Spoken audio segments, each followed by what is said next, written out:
اعوذ باللہ من الشیطان الرجیم بسم اللہ الرحمن الرحیم۔ وہ تین عادتیں کیا ہے جو آپ کی زندگی بدل دے۔ پہلی چیز ہمیشہ سچ بولنا، یعنی جو انسان سچ بولتا ہے وہ کبھی بھی نقصان میں نہیں ہوتا۔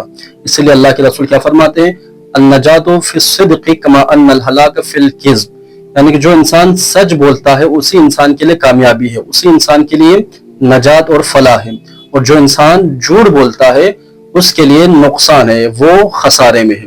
اسی طرح قرآن کی آیت وَكُونُوا مَعَ الصَّادِقِينَ، یعنی ہمیشہ سچے لوگوں کے ساتھ ہو جانا، لہٰذا انسان خود سچا بن جائے اس کے بعد سچے لوگوں کے ساتھ رہ سکتا ہے۔ اسی طرح اللہ کے رسول ایک اور حدیث میں فرماتے ہیں، سچ انسان کو نیکی تک لے جاتا ہے اور نیکی انسان کو جنت تک لے جاتی ہے۔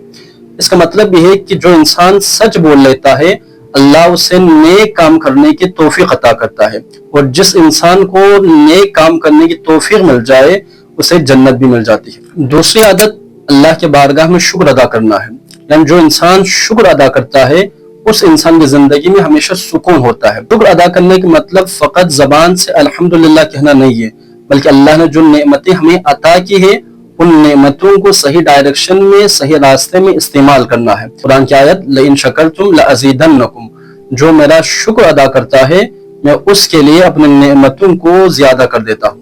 دوسری عادت نماز کی پابندی ہے، یعنی جو انسان اپنی زندگی کو بدلنا چاہے اس کے لیے چاہے کہ وہ نماز کی پابندی کرے۔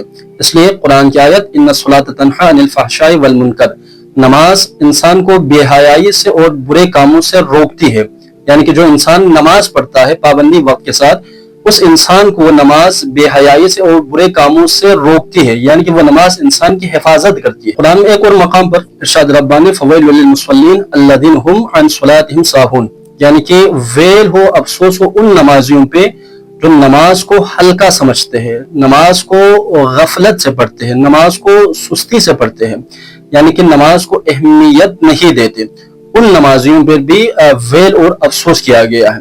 چھٹے امام بھی کیا فرماتے ہیں کہ ہماری شفاعت اس انسان تک نہیں پہنچ سکتی جو نماز کو ہلکا سمجھے، یعنی کہ جو نماز کو بے اہمیت کرے اس انسان تک ہماری شفاعت نہیں پہنچ سکتی۔ اس پیغام کو زیادہ سے زیادہ تعداد میں فارورڈ اور شیئر کریں تاکہ قرآن کے احکامات کو، قرآن کی آیتوں کو، قرآن کے پیغامات کو اور احادیث معصومین کو ہم زیادہ سے زیادہ مومنین تک پہنچا سکیں۔